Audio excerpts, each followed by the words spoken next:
matter whether you're in a jurisdiction with 30,000 police officers on the force or in a jurisdiction with 3 police officers on the force, you could stumble across a human trafficking case.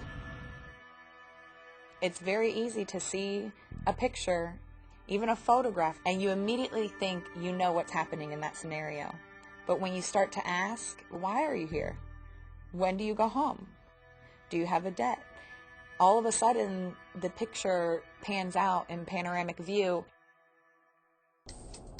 We were dispatched to a disturbance. When we arrived, it was a little bit chaotic. It took quite a bit of time on scene of the initial call to actually figure out what was going on. You may not realize what you have. You may not completely understand what you have, but document it and start looking for help. Their captors had come and was threatening if they didn't pay $5,000 per person that they would kill the family and burn down the house. Every patrolman should have a camera. Take pictures of people, take pictures of scenes, take pictures of vehicles. Be as detailed as possible with your pen and with your camera. I don't even think I did anything that big. I just did a report. I just did my job. I'd urge everybody to call their federal partners very early in the process, whether it's an FBI agent or an ICE agent that you have a relationship, or whether you call us at the Civil Rights Division for assistance. We can actually be a force multiplier for what you're finding on the ground. I was seeking help. I was wanting help, but I didn't think anyone can help me. Our primary concern is officer safety and the safety of others. If it means going in fast and hard in order to make sure that everybody is safe, we will do that. You know, if we can attack it from a different way that isn't as traumatic, we would definitely explore those avenues. We've had cases where victims have actually smuggled notes out saying, please have someone come and help me. And then if the police show up too aggressively, they'll withdraw and never tell their story. Do what you need to do. Move them from that situation. Get to an area where you can come down on a one-on-one level with them. You can't get on a personal level with somebody in full battle gear. Each of those individuals must be approached as a possible potential trafficking victim. Every one of them. We've had officers take videotapes of the brothels they've raided. The psychological and physical trauma on these young women and girls is tremendous. We want victims to feel that they can come to us and that they won't be violated twice. This is a crime like no other. This is a crime that your evidence is a human being. So by taking care of the victim needs, you're really taking care of your investigation. When victims of trafficking are found and rescued, all of their needs need to be addressed almost simultaneously. It's almost like a cascade. Housing, mental health issues, health care. Until we can really come in and listen sensitively and address her issues, her immediate concerns for her own health and safety, she's not going to be in a position to confide. Cooperating with law enforcement, they said we will take care of your safety. Everything they promised to me was true. I felt comfortable. I believe in them. I trust them. That is why we rely so heavily on the NGOs to come in as quickly as possible and try to meet her immediate concerns. What we do to help law enforcement is to create a stable environment for victims, to help them get to a place mentally and emotionally, psychologically, spiritually, where they are a good witness. At the end of the day, these are people who have to be approached with respect, with dignity, and really try to get to the bottom of what it was that happened to them. The number one rule about interviewing a trafficking victim is to put them at ease. Don't get up too close or touch them.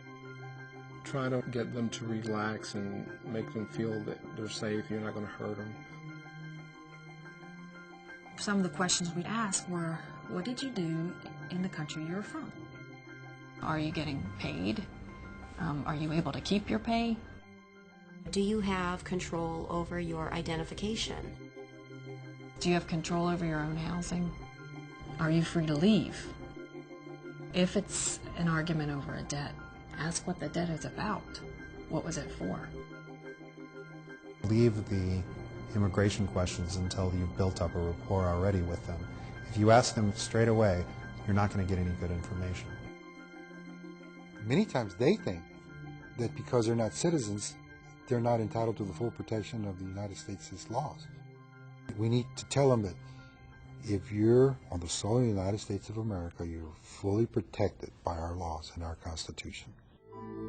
You may say something like, I'm a police officer, I'm here to protect any individual in the community.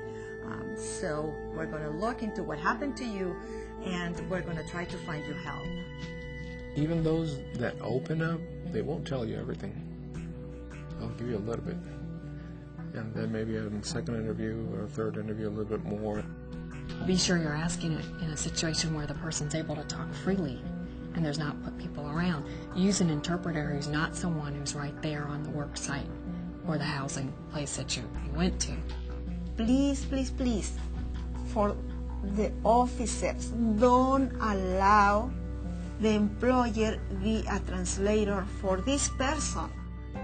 There was a significant reluctance on their part to even tell us what happened and why it happened.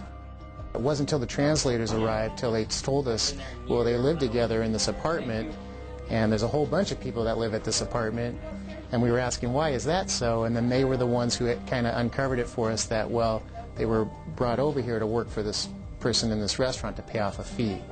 It just broke it wide open. The key to a successful approach is finding the right personality that can establish the rapport with the potential victim.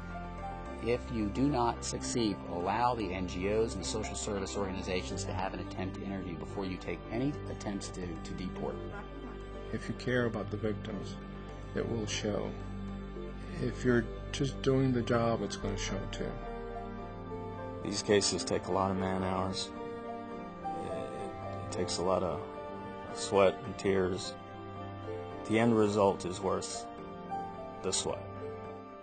I don't know who was the person who tipped the police, but with all my heart I thank to the person who did it.